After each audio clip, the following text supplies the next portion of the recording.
মফিজউদ্দিন। এখন কেমন আছো? এখন ভালো আছি। কি অবস্থায় এসেছিলে হ্যাঁ, ওই মনে আছে? ক্ষত বিক্ষত অবস্থায় এসেছিলাম।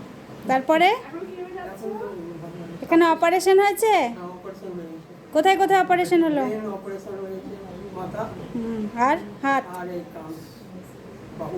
এখানে যে থাকাকালীন কোনো অসুবিধা? যত্নআত্তি করেছে? ডাক্তারবাবুদের ব্যবহার কেমন? হ্যাঁ, যথেষ্ট যথেষ্ট। আমি এখানে আপনারা একটু কিছু বলুন আমাদের পরিষেবা সম্পর্কে।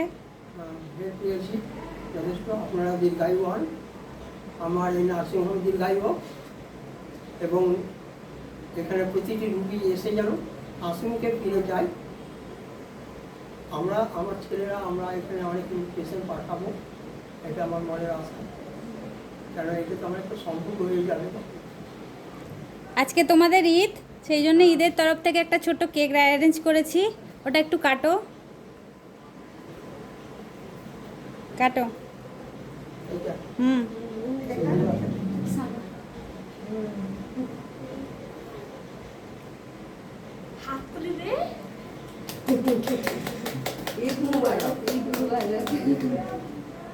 একটু খাই দে দাদুকে।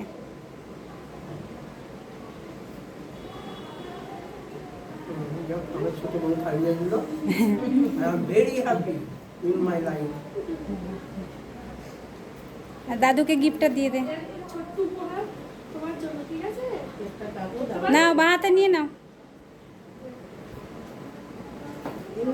ঠিক আছে, ভালো থেকো। তোমার যেদিন চেক আপের ডেট আছে সেদিন এসে দেখিয়ে যাও, তার দুদিন আগে আমাদের ফোন করো। কোনো অসুবিধা হলে আমাদের নাম্বার দেওয়া আছে, ঠিক আছে? ডাক্তারবাবুর নাম্বারও আছে, ম্যাডামেরও নাম্বার আছে, কল করে নিও, ঠিক আছে?